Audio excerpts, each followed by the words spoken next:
जय श्री कृष्णा दोस्तों, आशा करती हूँ भगवान श्रीमन नारायण की कृपा से आप सभी स्वस्थ होंगे और कुशल से होंगे।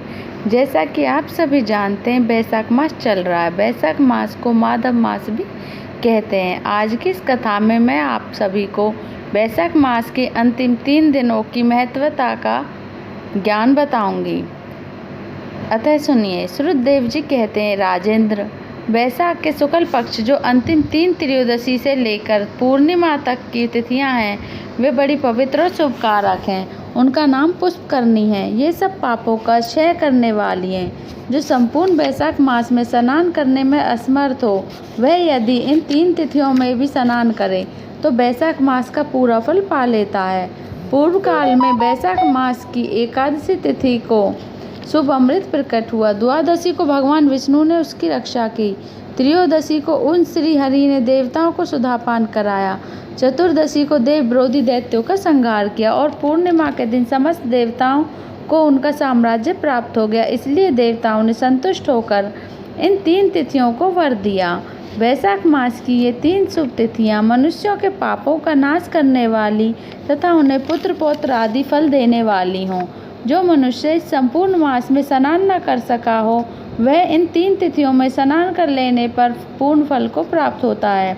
बैसाख मास में लौकिक कामनाओं का नियमन करने पर मनुष्य निश्चय ही भगवान विष्णु का सायुज्य प्राप्त कर लेता है। महीने भर नियम निभाने में असमर्थ मानव यदि उक्त 3 दिन भी कामनाओं का संयम कर सके तो उतने से ही पूर्ण फल को पाकर भगवान विष्णु के धाम में आनंद का अनुभव करता है।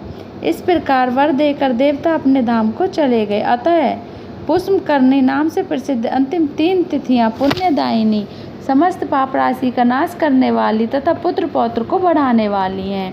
जो बैसाख मास में अंतिम 3 दिन गीता का पाठ करता है, उसे प्रतिदिन अश्वमेध यज्ञ का फल मिलता है। जो उक्त तीनों दिन विष्णु सहस्त्र नाम का पाठ करता है, उसके पुण्य फल का वर्णन करने में इस भूलोक तथा स्वर्गलोक में कौन समर्थ है। पूर्णिमा को सहस्त्र नामों के द्वारा भगवान मधुसूदन को दूध से नहलाकर मनुष्य पापहीन वैकुंठ धाम में जाता है।